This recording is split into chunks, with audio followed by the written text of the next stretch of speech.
Good morning, children. Hope you are fine. So today's our topic is Unit 4, Lesson number 11, Measurements and Motion. So in this topic, you will be learning about history of transport, measurements, measurement of length and motion. First, we are going to discuss about history of transport. So before that, I would like to ask you few questions related to measurements. So do you know what is measurement, children? Yes, without measurement, we cannot find the correct length or quantity of a thing. So definitely we have to measure things before we buy. Like if you want to buy a frock or a shirt or pant or trousers, then definitely you need your measurements. You know your measurements, your shirt's size and trousers size, so that you can buy easily. In the same way, if you go to a grocery shop, there you need to buy a few things like sugar, dal, etc., milk packet. Then how do you know what is the measurement you follow there? Like while buying sugar, grams, like 100 grams or 50 grams or 1000 grams, like that you need to know the measurement weight of sugar. How much you need, that quantity you need to know by weighing that sugar. In the same way, if you want to buy milk, then volume of that milk you need to know. What is the quantity, like how many, like milliliters or liters, what how much quantity is there, volume is there, you need to know. Then only you can buy milk or whatever you, if you want to buy something from. So today I like explain you about measurements and motion also, what are the types of motion and all. So listen carefully, and if you have any doubts you can ask me in the class. I'll clarify your doubts. Okay, children, first we discuss about history of transport.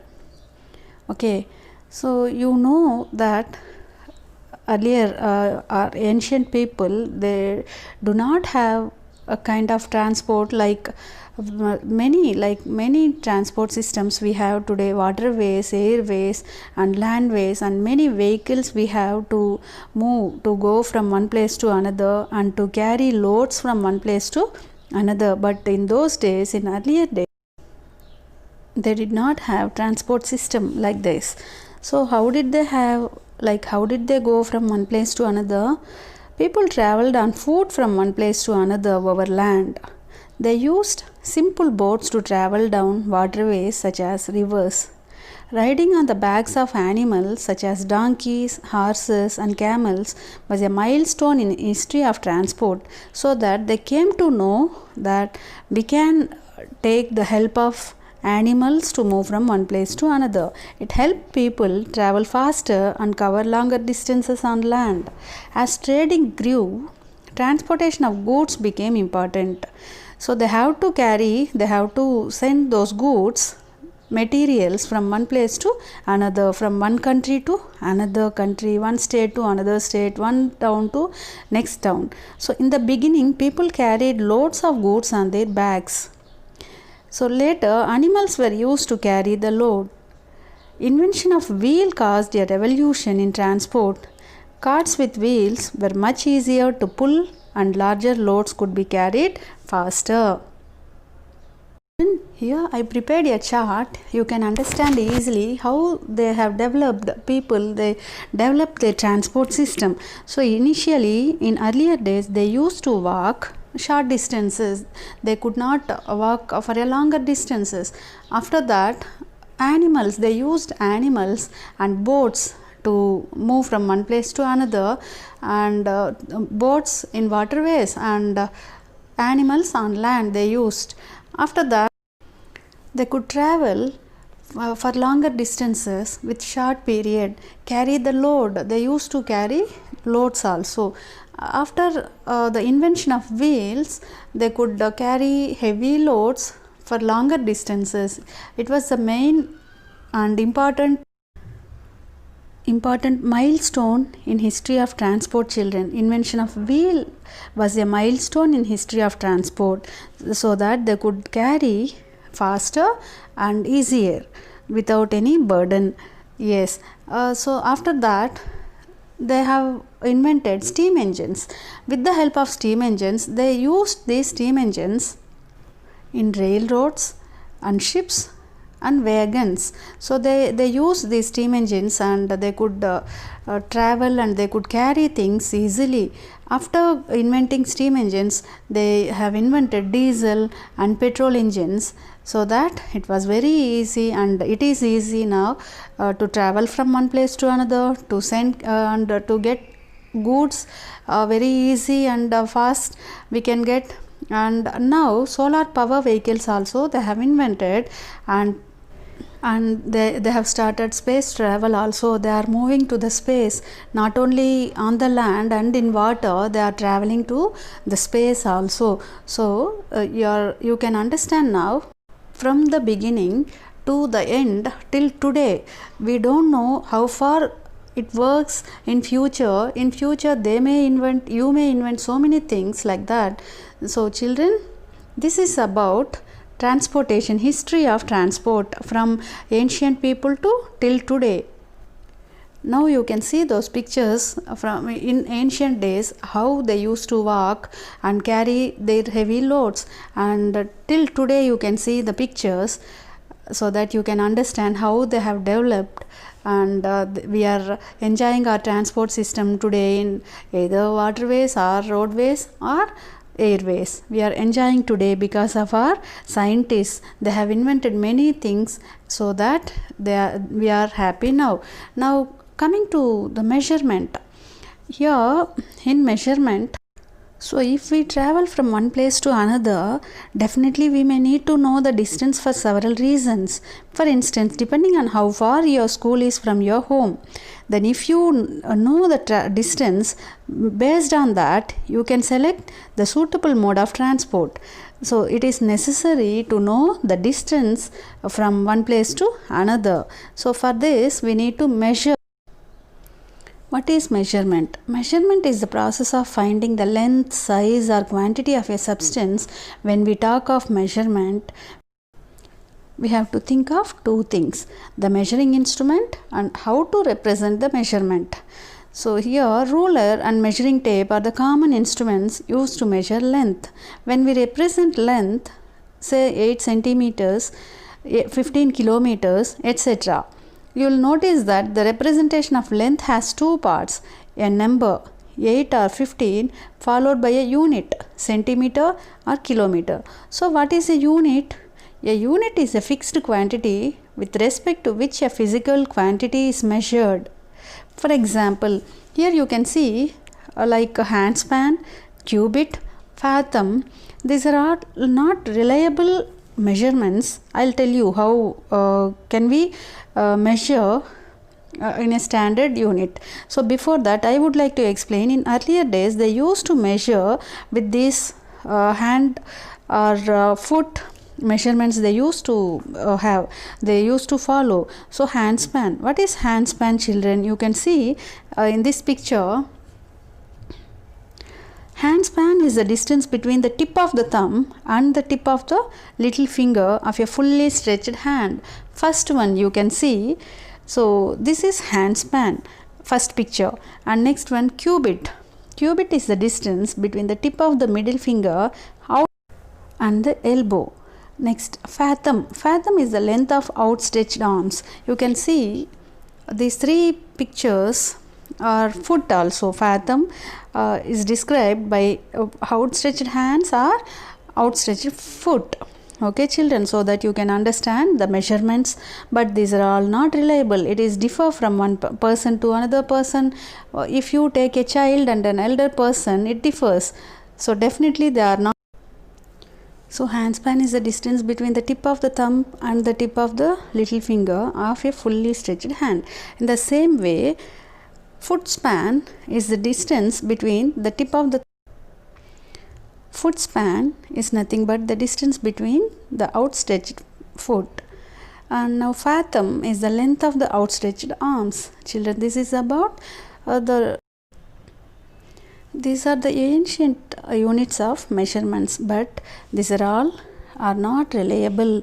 It may vary from person to person, elders to children, kids. Okay. So what is a standard system of units? So it is like French introduced a standard system of units called the metric system, and the British introduced the British imperial system of units. There are several other systems of units adopted in different parts of the world, but it may vary from country to country or one place to another place. It is not a reliable and standard unit. So scientists all over the world have adopted a common set of units. This system is called the International System of Units or the SI units. The adoption of SI units in 1960 made it easier for scientists of different countries to communicate their results to one another. The SI unit of length is meter. The SI unit, standard unit, children, it is standard in our country, in other countries, in foreign countries, wherever you go, the units are same in all the countries all over the world. So these are the standard units. SI unit is the standard unit all over the world. We follow this, we measure through this way. So the SI unit of length is meter, especially we measure length. So the SI unit of length is meter. So now we discuss about measurement of length. We measure length in millimeters, centimeters and kilometers. Millimeters are the smaller units and centimeters are the medium units, and meters are the above medium units, and kilometer is the longer unit of measurements. So you can see in this on the board I have written about commonly used units of length. 10 millimeters is equals to 1 centimeter, 100 centimeters equal to 1 meter, and 1000 meters are equal to 1 kilometer. Based on this, they gave you a question. Some Raju and his friend Akhil live 2000 meters from each other. Express the distance between their houses in kilometers. So you need to give solution for this sum, children. We know that 1000 meters are equal to 1 kilometer. Okay, therefore 2000 meters are equal to 2 kilometers. Therefore the distance between the two houses is 2 kilometers. It is very simple sum. You can try in the same way, few more sums you can try and get the answer. And now about measurement of length we discuss. Once again, remember children, 10 millimeters equal to 1 centimeter, 100 centimeters equal to 1 meter, 1000 meters are equal to 1 kilometer. So millimeters and centimeters are useful to measure shorter distances, and kilometer is useful to measure longer distances. In order to perform a measurement, we need measuring tools or instruments. Examples of measuring instruments are ruler, measuring tape, meter rod, and so on. The distance of something from one end to other is called length. So while using instruments to measure length, so as to make an accurate measurement, we have to take certain precautions. For example, while measuring length using a ruler, we should take the following precautions. Please note down, children. Care should be taken to keep the ruler along the length of the object. If the edge of the ruler is worn out or broken, the measurement should be started from any other mark that is fully clear.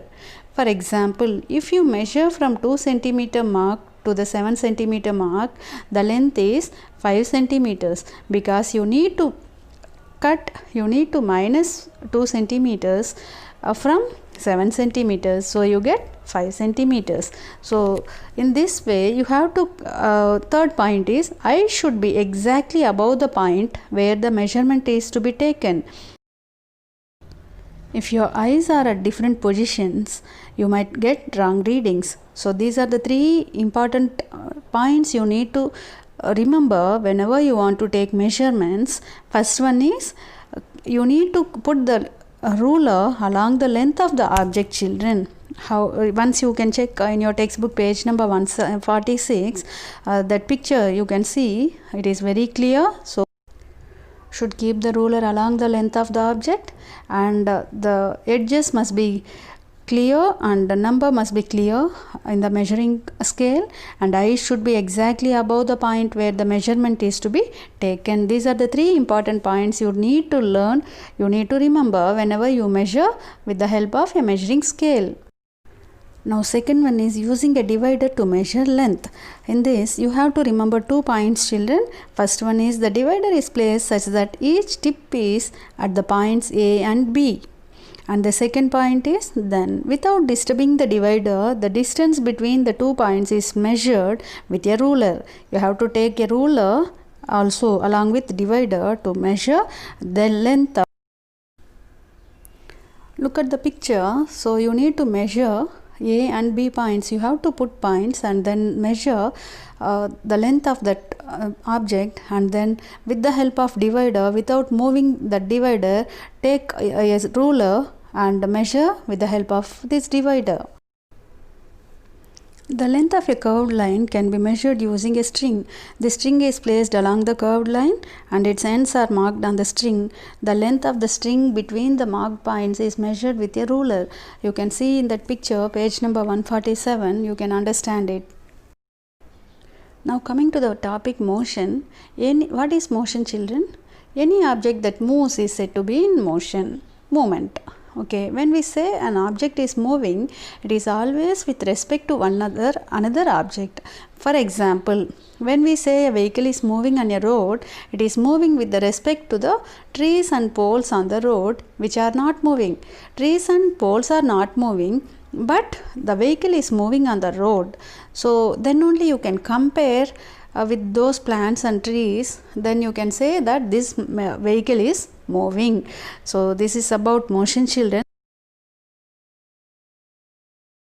There are 4 types of motion, children: translational motion, rotational motion, periodic motion and non-periodic motion. For example, translational motion, a bird flying in the sky. Rotational motion, blades of a rotating fan. And periodic motion, the hands of a clock. And non-periodic motion, a car moving on the road.